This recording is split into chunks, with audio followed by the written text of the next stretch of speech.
Lord, bigyan mo ko ng maraming blessings. Panginoon, thank you for this brand new day. Thank you for the new opportunities that you will provide today.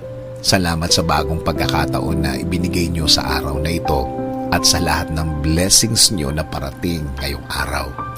Yes, Lord, kailangan ko po ng blessings nyo sa araw na ito. Kailangan ko po ng pagpapala ninyo para sa aking buhay. Alam ko po na mas magiging magaan ang araw ko ngayon, Panginoon.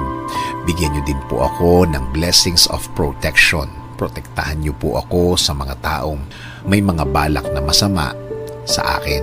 Huwag niyo pong hayaan na maging tagumpay sila sa kanilang mga binabalak. Proteksyonan din po ninyo, Lord, ang ibang mga tao na nagiging biktima nila. Huwag niyo rin po hayaan na matuloy ang kanilang masamang binabalak. Huwag po ninyong bigyan ng pagkakataon ang mga masasamang loob na ito. I need your blessings, Lord, also in healing. Itinataas ko po ang lahat ng mga nararamdaman ko ngayon sa inyo. Alam ko na kayo lang ang makakapagpagaling sa akin at sa kanila, Panginoon. Alam kong ang mga sakit na ito will bow down to your name at tuluyang mawawala. And also, Lord, give me the blessings of provision.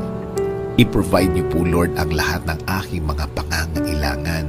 Alam ko pong alam niyo ang lahat ng nangyayari sa aking buhay. Alam ko pong binabantayan niyo po ako palagi. At laging ang aking kapakanan ang lagi niyong nasa isip. Patuloy po akong kakapit at maniniwala sa inyo, Lord. Patuloy po akong huhugot ng lakas sa inyo. Patuloy akong maniniwala. Patuloy akong aasa sa inyong blessings para sa aking buhay at mga mahal sa buhay.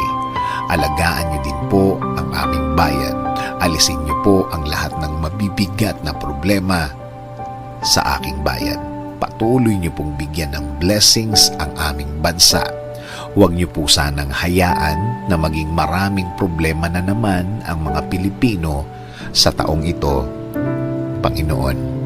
Salamat sa inyong pagmamahal sa amin at patuloy na pag-aalaga, patuloy na pagbibigay at patuloy sa pagbibigay ng guidance sa aming bayan. Kailangan po namin ang inyong direksyon para sa aming buhay, Panginoon. In Jesus' name we pray. Amen. Sabi nga sa Isaiah 54:17, "No weapon that is fashioned against you